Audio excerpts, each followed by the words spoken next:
doesn't look too pretty, front or back. And like I say, I like for all my mechanics to be covered. So I just use the cheap silk leaves like this. And here again, yeah, look at that. Here again, a lot of you might have a lot of colors like this. The shop in Salisbury, we have a whole drawer full of white leaves that people don't use anymore. That's what I'm using on my corsages. And if you got a color that you think, oh, white's going to look horrible with, if you got some Design Master spray paint, spray it. I use spray paint for everything. Because sometimes it's cheaper than going out buying a new bush or buying a whole roll of ribbon, a whole roll of net. But I just take and cut the stems off my leaves. And just paint the back of the leaf with your glue. Just be careful, don't get it on your finger. And come in and put it kind of like this. You want to kind of do the next one fast. You've already got glue all over your leaf except here at the bottom where the metal was. So on this one here, you just have to put it at the bottom. But you want to do that fast where you can sandwich these two leaves together before the glue dries on your first one. Oh, okay. Okay. Then you're just going to do the exact same thing at the end, the other end. Take your first leaf, cover the whole back of it with your glue. Pop it on, and this is something that can be done months ahead of time. This is something that can be done in January and February when you're not doing anything, and you know in April and May you're going to be bouncing off the wall with wrist corsages. This is something that can be done anytime you have a dead spot. If you have the materials laying in your shop, this is what I call leg work. And I said there's always leg work that can be done. Okay, but you see how that's just 4 leaves sandwiched together, and you see you don't see that metal band. We don't have to worry about covering it up on the front, and you got it covered on the back. Okay, then you just take, and if this is stretchy, I would just put it on the holder, but this is Velcro, so I'm just going to hook it on here, and then I'm going to start. You can do a whole lot of different things. That's a piece of fabric that you have on that PVC pipe? This is a piece of that grip stuff like you put under rugs. Okay. It's just a piece of grip. Okay. But like I said, if you use a little bit bigger pipe, you wouldn't have to do that. Okay. But the ones that are not Velcro, the ones that were just stretchy like beads, they wanted to turn around. They wanted to titter top with me. Okay. And I like for stuff to stay where I want it to stay. Okay. So, okay. This one here, I'm going to do it a little bit different than I done this one. Net is something that can be fun to play with. And it's something a lot of people still have a lot of it in their shop, but they don't use it because they think it's old-fashioned. Well, it is, but it's not. Sometimes it's a great way when you've got a flower that you're going to use and you don't want to add a lot of green to it, or you really don't have a small flower to mix with it, or you just need something to fill in spaces. What you do, you can do 2 different ways. I am going to kind of do a puff to go back behind this one here. So I just cut a long piece. And I'm just going to accordion it up in the middle. And I might cut this too long. I don't think so. And I'll show you the reason I like to have it long, because I like for it to gather a whole lot.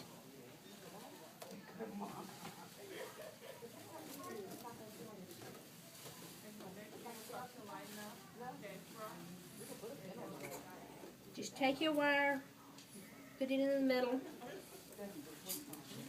and twist that really tight to your net.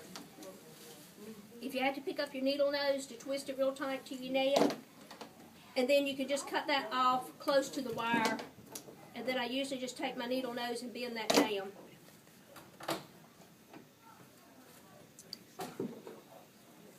But you see what we've got? Okay. That's going to be a little bit too big, but I'd rather it be too big, and I'm going to trim it down to the size I want it. But you see how you want that together. So that's the reason you need to start with a long piece. Okay, what I'm going to do is I'm going to come in here, and I'm going to take this glue, and I'm going to go put a little bit kind of all the way down my leaves.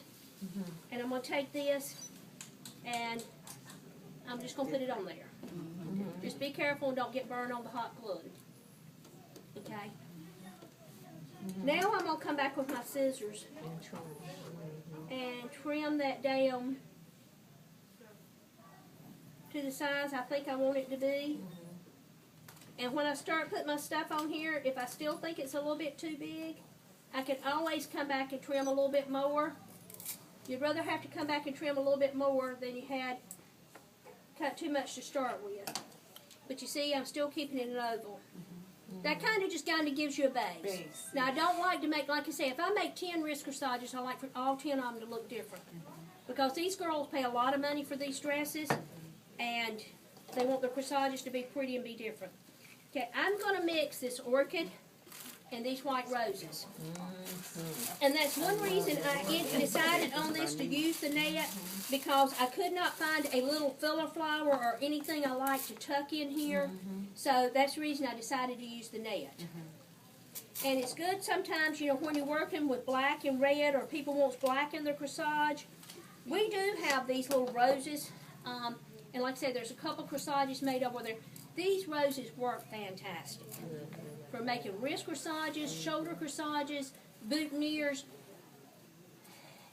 I just want to cry when somebody asks me to make a boutonniere or something out of a big rose, because they're too big, they're too heavy.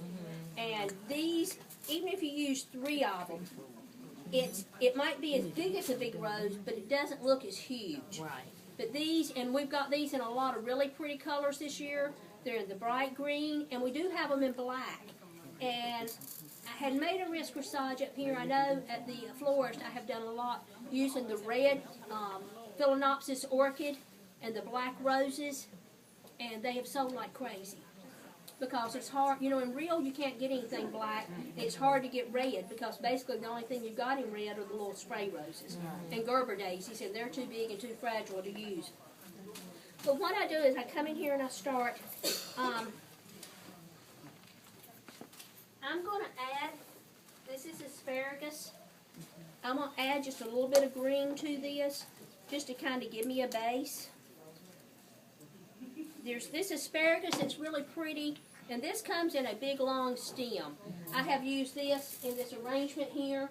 I used it in that thing there. It goes forever. You think, am I ever going to get this thing used up?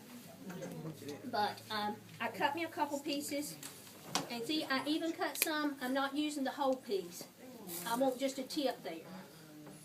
You've got the cutters in your hand. Cut what you need.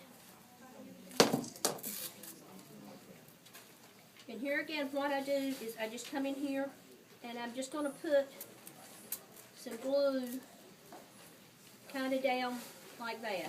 You're going to keep adding glue every time you add something to this, so you don't have to get it, as long as you've got enough glue in there to hold it, you're going to keep adding.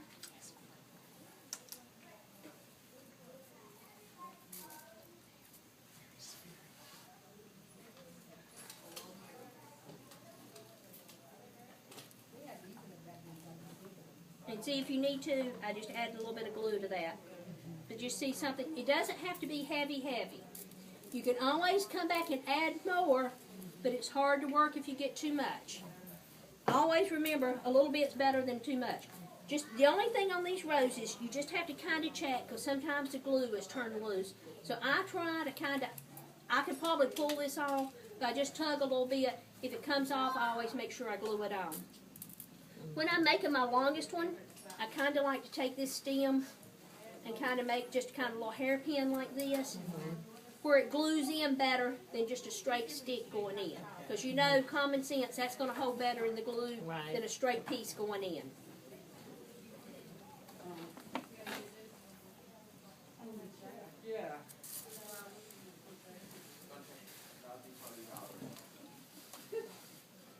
And I make a lot of them that I don't even, with the colored ones like this, that I've got enough flowers that I don't even have to put a bow with it. You know, because some people are not crazy about those.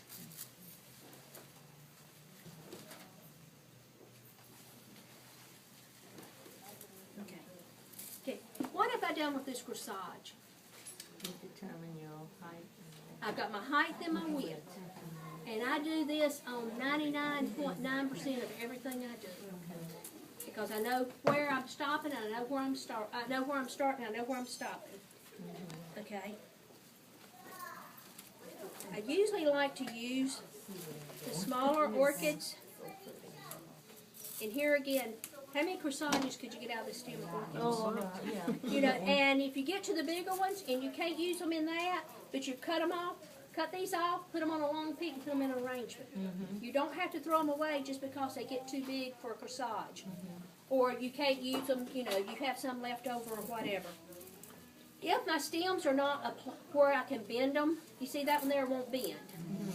I put wire on it because I like to be in control of it. Even if I end up cutting it off so short that I don't need it to bend, and usually I double my wire because I want it to bend and stay bent. Here again, I'm bad to take and put just a little bit of glue to hold that on.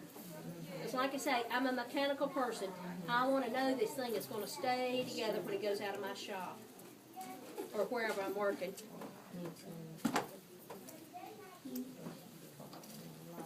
And I would probably go on and cut that off shorter where it don't add so much bulk.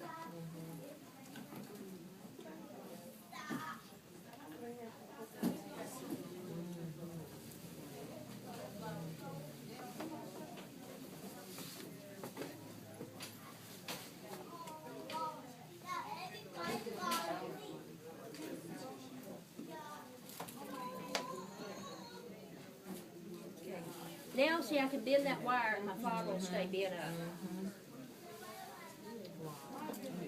I've been having so much problem with that. That's the great thing about silks. You can make them work for you. You don't have to fight them sometimes like you do fresh because you're in control and you can make them. And when you're gluing it in here, you think, well, it's not bent exactly like I want it. Don't try to bend it till your glue dries, and then you can come back and bend it. Because if you do, you're going to be screaming and hollering and kicking this thing. So just, and I try. You see, I'm holding it a minute just because I don't want it to start squeezing.